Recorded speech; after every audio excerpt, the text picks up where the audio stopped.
Everything Chris. Everything Chris. Everything Chris. Everything Chris.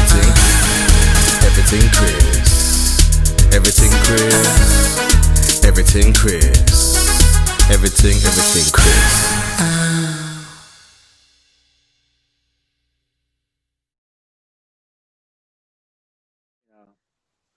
All right, we've got my hotspot questions. One of my favorite parts of this talks. So you got two 3-part questions.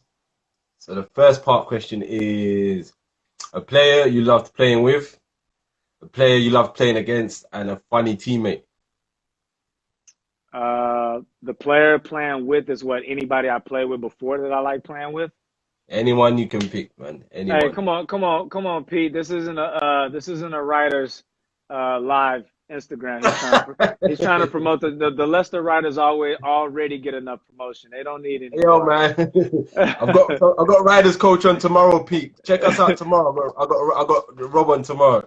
Yeah, shout out to 5 or 6. But man, I mean, that's pretty easy. I had to go with Fletch. I mean, I know being on the floor with Fletch and having him on my team, I know I got a really good chance of winning. And I know when things get tight and get in a crunch that he can make plays. So yeah, I like playing with Fletch just because I know he's a winner and I know he can get it done when it matters the most. Okay. Playing against. That I love playing against. Oh, well that question is different now because I'm a role player. So like there's not really a matchup for me, but when I was the guy, like I liked playing against York because York was a villain, you know, because back then York was like shooting from half court. He was averaging 20. I like playing against him. And you know who I liked playing against back then? I used to like playing against the Milton Kings because they had Robert Youngblood, they had Tony Winless, they had Sean Jameson, and those guys they used to try to bully us. Like they tried to bully. Yeah, there was many times like I almost got in a fight with Youngblood. I mean, literally every time I played Youngblood, we almost got into a fight. And you know what I mean? I wasn't backing down from it. Like I'd go through the cup. Youngblood hit me, Winless hit me, Sean Jameson hit me, and I get right back up, and I'd be like, hey, I'm coming again. So I used to, because they were older, you know, they were on the end of their career, and I used to love playing against those old dudes, man. That was fun. I could imagine that. Youngblood, I know Youngblood a little Trying bit, to make a name for myself, so yeah, man. Yeah, bro. Not Robert, yeah, right. Yeah. And I said a funny teammate. Oh, Darius Defoe is hilarious. Like like I said, he always keeps the mood light. He's always finding something to laugh and giggle about. So yeah, Darius is definitely one of the funniest guys on the team. And then back in my younger days, people don't know I used to like playing with Galen Moore. He was a funny guy as well. He played at Worthing before he came to Plymouth, so he was a funny guy. But yeah, everyone has their little banter in their own way. I would say Darius is the most consistent because it's every day. Every day. Like you can't wait to go to practice because you know he's gonna do. He always got something, man. He always got something. Then the next 3-part question is opposite. So say a player you didn't like playing with. So not necessarily someone you didn't like or you hated. You might just not like playing with them. There could be a friend and you still don't like playing with them, whichever you prefer to choose. A player you didn't like playing against, so like your kryptonite, and a funny opponent. Man, those are tough. A teammate I didn't know? You trying to get me called out? A teammate I didn't like. Could be a scrimmage, you know. You could be in a scrimmage with a certain player, and you're like, oh, damn. You know what? I never had a problem with any teammate. It was one teammate that I had a problem with. I won't say his name, but basically it got to the point where I told the coach, I said, it's either him or me. We got to get rid of him. And shout out to coach. He fired him a couple days later, but he was just, it wasn't really the on the court stuff. It was mostly the off the court stuff. And he wasn't that good on the court. So we couldn't put up, sometimes like players, if they're good enough, like you put up with some of their BS. like Rodman, like Yeah, Rodman. You know what he's like off the court, but you know what he's gonna bring on the court. if you're giving me 20 rebounds, I got to put up with your stuff. But if you're giving me 2 rebounds and 4 points, like I'm not about to be putting up with all that. You know what I mean? So, you know, that does matter. So true though. it's not fair. You know, there's no 20 such thing. rebounds. It's true. Yeah. Give me 20 rebounds. I say nothing. I'll deal with it for the whole Deal year. with it. So, you know, sports isn't fair, guys. So everyone isn't treated equally. That's Please true. know that. It all depends on, that. it's all performance based. So yeah, so someone I didn't like playing against, I would have to say, probably, you know, Bernardini and who am I thinking about? I mean, a lot of those Lester Ryder, Connor Washington. Well, Washington, Connor is just always, he's always there. And in 2013, he was a big part of why we lost because he was all up in my grill, and I just kind of gave him the stiff arm, and he flew back, and we got offensive calls. So, but he's always there. He's like a pest. So, you know, I hated playing against Connor. Well, shout out Connor and shout out Connor Washington. A funny opponent. Yeah. A funny opponent. I would have to say, man, I'd have to go back to York on that because, like, even now, like on the court, he always has some, like, he talks about the most random stuff, like during the game, and I won't even tell you the stuff that he talked about during our early years, but he was random, man. He was random, like he was kind of like. He was kind of like Lance Stevenson, like, you know how Lance blowing on the run. Like but he wasn't doing that type of stuff. But he would just be talking about. I remember Yurik was funny, man. I remember when he was growing up, man. He did random things like that, man. He was random, man. He's still random. So I watched him play against who did he play against? Sheffield, and. Yeah, it was funny. It was the same, right? Like, look, refs don't even bother him. They don't give him text too tough because they know what he's like. They know they know what they're gonna get from him. So it's like, oh, here we go, Yurik again. He's complaining, or you know, say something silly. Oh, why are you flopping? He don't just give him a whistle because he flops. What's wrong with him? It's just like, oh my gosh. Yeah, York Williams, man. Yeah, for sure. That's another legend there, definitely, man. Yeah, definitely. Absolutely. Right, anyone who's tuned in, if you got any questions for Drew, fire them in now. We still got time. And Drew, do you have any questions for myself while we're on here? Who did you play for? Me, did you play? Pardon? Yeah, I played. Highest level, I played Division 3 at Leeds Carnegie. Oh, okay. That wasn't with Albert Margai, was it? Albert was in Division 1 team.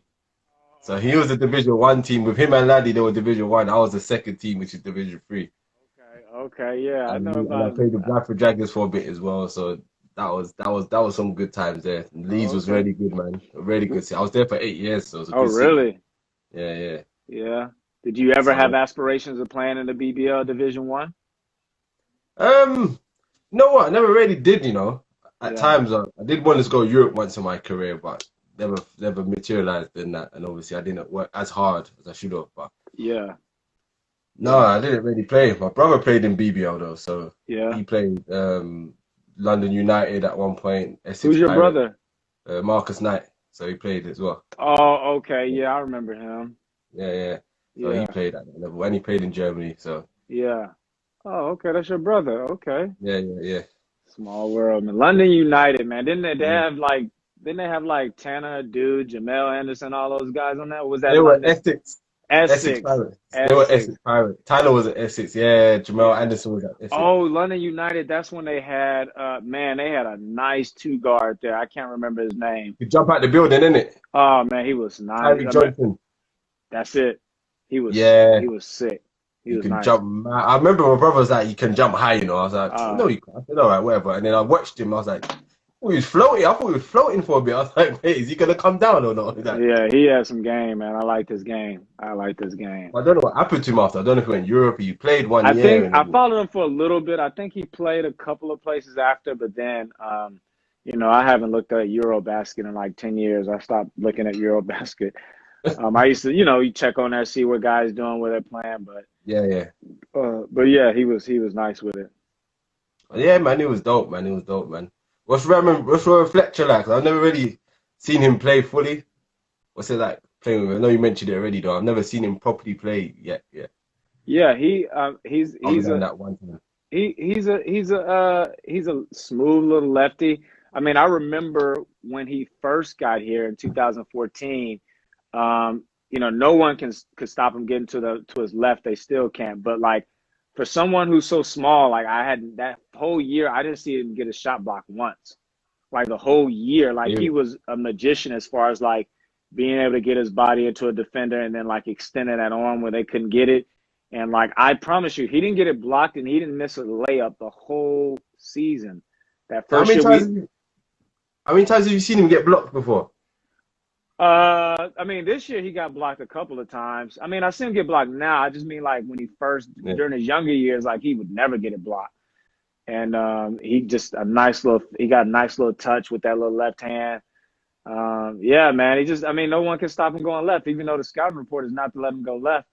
And I remember when we first practiced, because like I test out guys. I like to guard New Americans because I want to see how good they really are or how good they advertise. Because most of the time they're not really as good as they've been advertised. But I remember, he came in and like he got to the free throw line and he set me up with a little hezzo, but I didn't go for it. I stayed with it, and then he hit me with an in and out and came back to a hezzo, and I leaped out, and then I was like, whoa, a double hezzo. I was like, okay, yeah, he can play. It's always like that. It's always like a one move that a player do, and you'd be like, yeah, okay, yeah, they could play. I think there's another guy I like, American I like from Bristol, Fred Thomas. Yeah. Fred Thomas is nice, like long. He likes to fade. He got a nice little fadeaway jumper. Nice, man. Yeah, somebody's asking. Someone's asked you a question. What's the best thing about the Eagles community arena and anything you would change about it? I mean, the best thing is that we have our own home. Like, that's priceless. Control your time. Like, this year was the first time in my entire career that I had morning practices. My whole career I've been practicing from 8 to 10 p.m., which is horrible. That's for like when you're trying to get into basketball times, man. Like, you shouldn't be doing that as a professional. You wait all day for practice, and when practice comes, you're actually tired from doing nothing and waiting. It like really holds you back from doing other things. It's awful. And then you don't get to bed till like 3 o'clock in the morning, because by the time you get home, you eat, you wind down. Like for your body, you're not functioning properly. But so this year we practiced in the morning for the first time, and it's a huge difference. But yeah, so having an arena to be able to do that is great. And there's nothing that I would probably change about it. Maybe if they put like a jacuzzi and steam room in like the locker room, that would be perfect. Yeah, definitely. You're professionals, man. Exactly. Our own cubby holes with our own flat screen TVs. I mean, other than that, it's cool. So having your own arena, can you like train anytime? So if you want to go work on your game, you can go to the court anytime and work out as well. Not anytime, because they do a lot of community stuff, but there's a lot of time throughout the day where we can get in work. Like, there's opportunity there. It might be like pockets that's consistent, so we always know during this time we can, but it's not like it's all day, because they got they're a community arena, so they're doing a lot of stuff in the community and got those courts being used. Yes, I can save this. Whoever's asked that, I can save this. I will be saving it so you can watch it afterwards. So that. All right, man. That's been dope, man. Drew, man, been a pleasure, man, having you here, man. I know you got some workouts. Yeah, we got I got an online camp over Zoom, so I'm running that, so I got to get prepared for that in an hour. So yeah, man. All right, man. No worries, man. Appreciate that. You are amazing at basketball, and basketball is my favorite sport. Oh, appreciate it, Mia. Appreciate it. No worries. All right, Drew, man, I'll let you get ready for your classes, man, and I appreciate you coming out and coming on live with me, man. No doubt, man. Having you on. My pleasure. Appreciate it. And bye, little lady. All right, see you, man. Thanks for having me on, Chris. No worries, man. Thanks, Drew, man. Right, peace out. And everyone else who tuned in, see you later. Peace.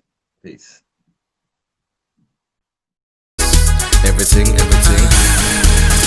Chris. Everything Chris.